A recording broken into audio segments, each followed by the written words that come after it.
Bonjour à toutes, bonjour à tous, merci à vous d'être là. Nous allons parler aujourd'hui de la loge postérieure superficielle de l'avant-bras. La loge postérieure superficielle de l'avant-bras se compose de 4 muscles. Un monoarticulaire qui correspond à l'enconé qui va rester au niveau du coude et 3 extrinsèques de la main, extenseur ulnaire du carpe, extenseur des doigts, extenseur du 5. Ils partent tous de l'épicondyle latéral. L'épicondyle latéral accueille également le supinateur et le muscle court extenseur radial du carpe. Nous les avons déjà traités dans d'autres vidéos. Donc ils vont rester sur la face postérieure des os de l'avant-bras et terminer en regard de la main.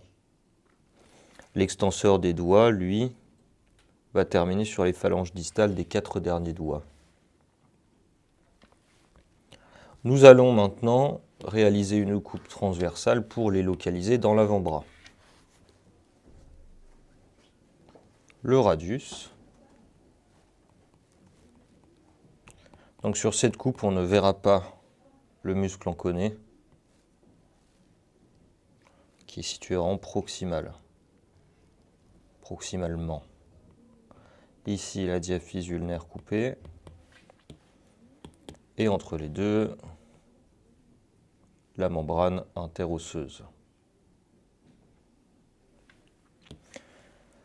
La loge postérieure superficielle se situe ici, donc sur le plan postérieur évidemment, commence avec l'extenseur ulnaire du carpe, qui est suivi latéralement par le muscle extenseur du 5e doigt, qui est lui-même suivi postérieurement par le muscle extenseur des doigts. Et vous avez la quasi-totalité de la loge postérieure qui apparaît. Ils sont situés en superficie de la loge postérieure profonde, où vous aurez les extrinsèques du pouce, notamment court et long extenseur du pouce ici, long abducteur du pouce en latéral. Entre les deux loges, vous allez avoir la branche profonde du nerf radial qui va passer, accompagnée de l'artère interosseuse postérieure et de la veine du même nom, de là ou des veines. Latéralement à cette loge, vous allez avoir la loge latérale. Ici, court extenseur radial du carpe, en avant, long extenseur radial du carpe, et encore en avant, le muscle brachio-radial, qui abritera en profondeur la branche superficielle du nerf radial avec l'artère radiale et la veine du même nom. En avant, on aura les 3 plans de la loge antérieure. Long fléchisseur du pouce, fléchisseur profond des doigts, encore en avant, fléchisseur superficiel des doigts,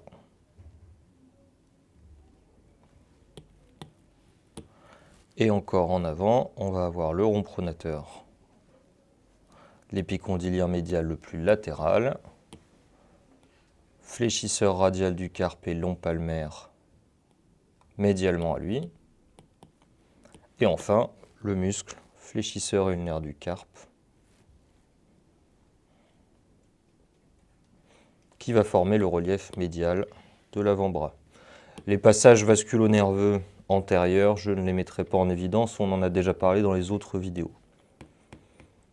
Donc ce sont ces 3 muscles avec le muscle enconé que nous allons décrire, qui forment le relief postérieur de l'avant-bras.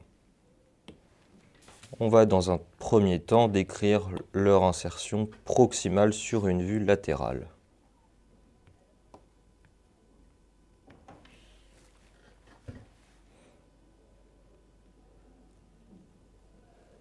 Donc ici, je dessine l'épiphyse distale de l'humérus en vue latérale, l'épicondyle médial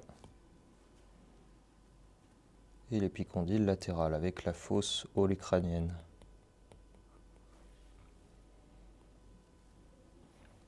On peut également mettre en évidence la trochlée humérale. Leur insertion commune se situe sur l'épicondyle latéral.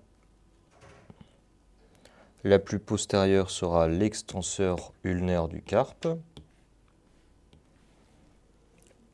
En avant, le muscle extenseur du 5e doigt. Encore en avant, le muscle extenseur des doigts. Et l'insertion la plus antérieure, c'est l'insertion du muscle supinateur.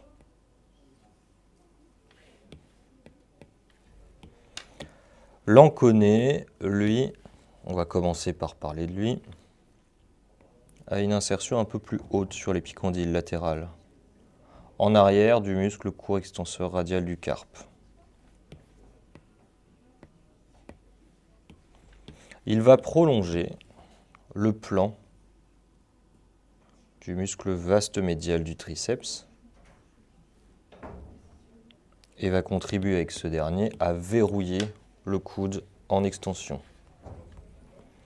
Ça va être pour leur insertion proximale. On va maintenant réaliser une vue postérieure pour mettre en évidence le trajet de tous ces muscles.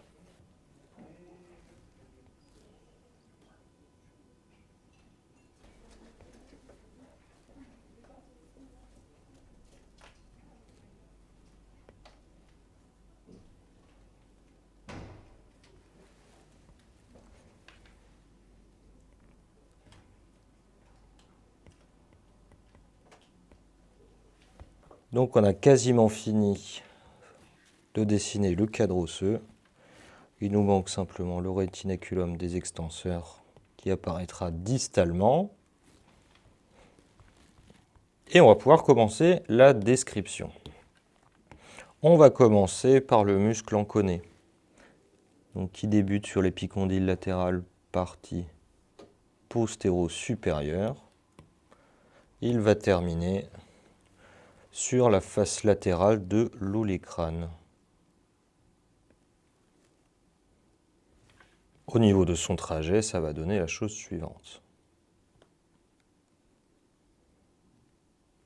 Petite bandelette, muscle très court, mono-articulaire, qui va servir à verrouiller le coude en extension.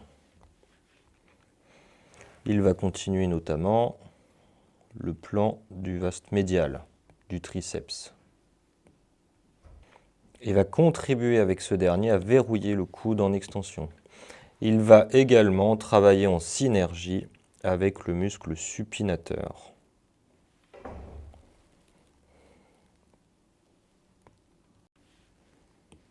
Et va contribuer avec ce muscle à verrouiller latéralement le coude. Il sera innervé comme tous les autres muscles par le nerf radial, dont la branche profonde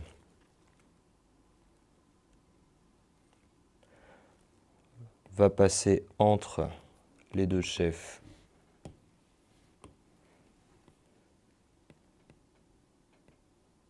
du supinateur et ensuite cheminer face postérieure de l'avant-bras. Donc il sera innervé par le nerf radial, racine C7, C8. Et sera vascularisé par l'artère interosseuse postérieure qui provient de l'artère ulnaire.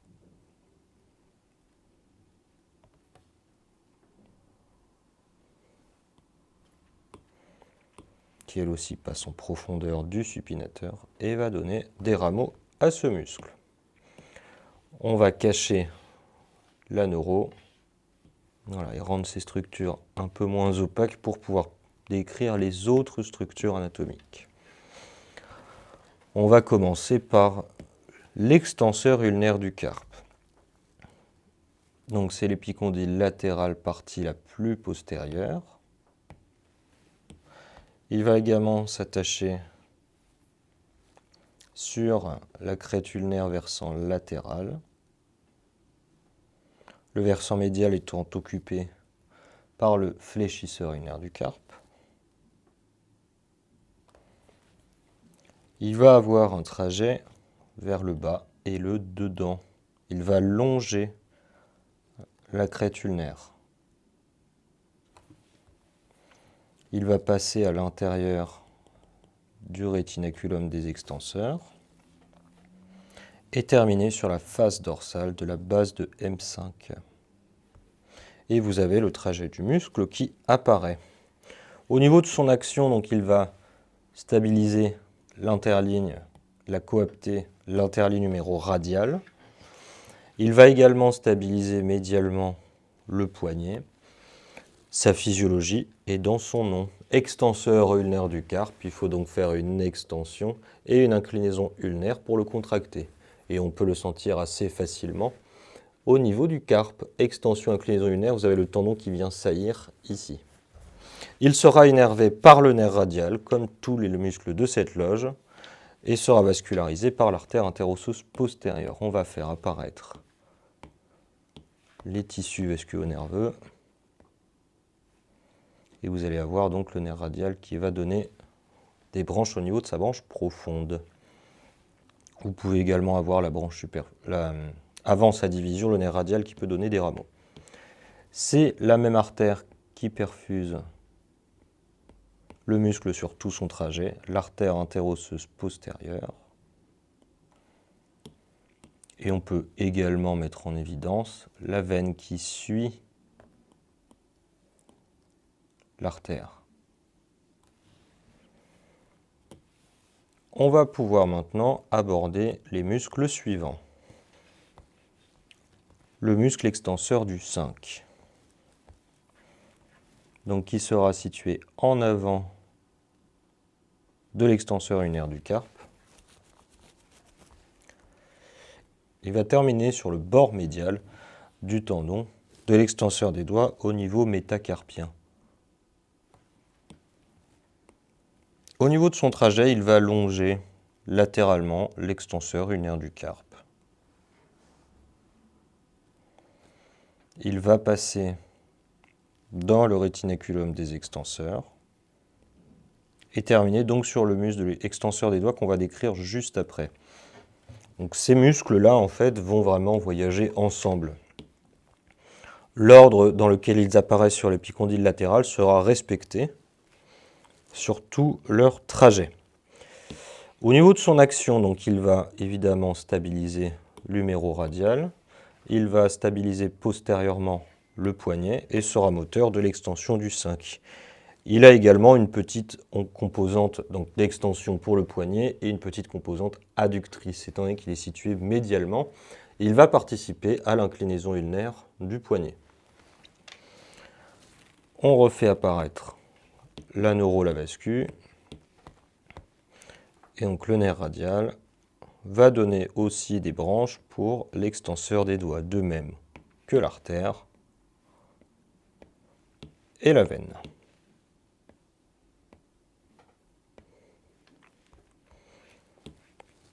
Passons maintenant à l'extenseur des doigts dont l'anatomie est un petit peu plus compliquée.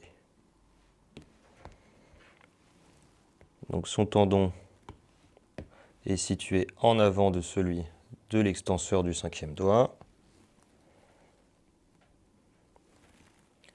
On va cacher les nerfs pour l'instant.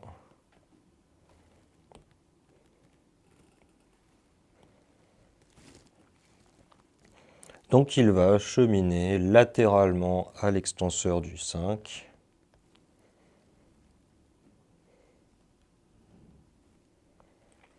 Il va passer avant son passage dans le rétinaculum des extenseurs dans une gaine. Et dans cette gaine, vous allez avoir les tendons qui vont se diviser.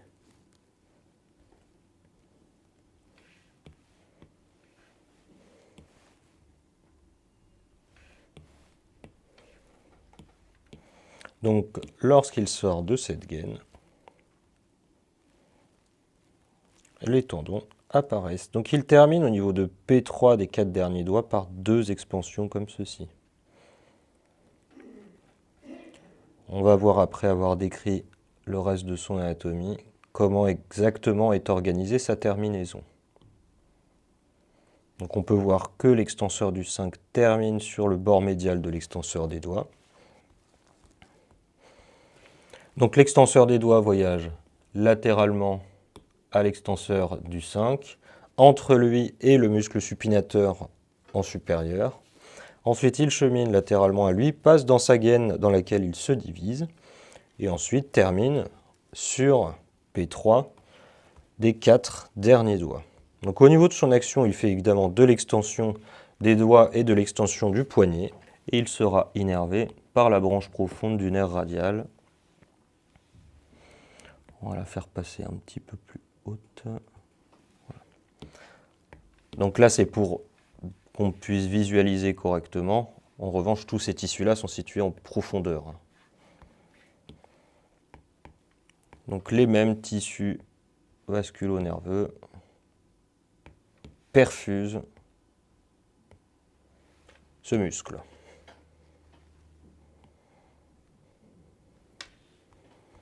Ensuite, on va pouvoir s'attarder sur sa terminaison.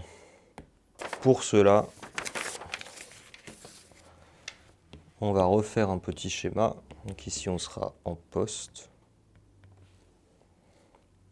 Ici en bas et ici en dehors.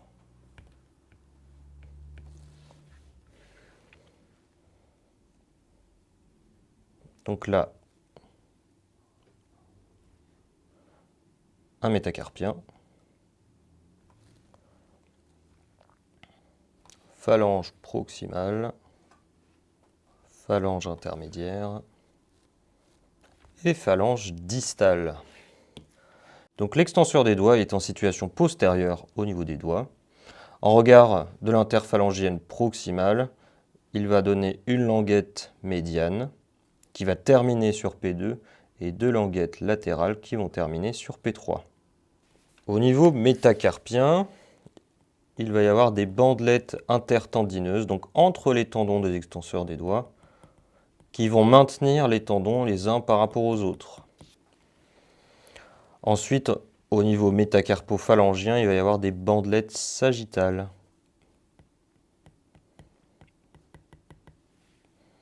Voilà, qui vont notamment terminer au niveau des tissus palmaires. Et vous allez avoir les muscles interosseux qui vont participer à la stabilité de ces derniers. Donc les interosseoïdes commencent sur au niveau des métas. Une insertion osseuse. Ils vont ensuite former la dossière des interosseux au niveau de l'interphalangienne proximale.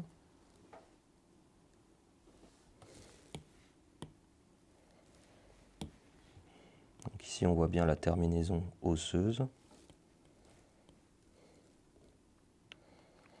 Donc ici, c'est l'insertion sur un métacarpien adjacent que je ne mettrai pas en évidence. Et vous allez également avoir des expansions des interosseux pour les bandelettes latérales. C'est la même chose de l'autre côté. Donc l'extenseur des doigts est maintenu de part et d'autre de son trajet par des bandelettes fibreuses et des muscles qui participent au maintien, à la coaptation du tendon contre le squelette osseux. Nous avons terminé avec la loge postérieure superficielle. Je vous remercie pour votre attention et je vous dis à bientôt.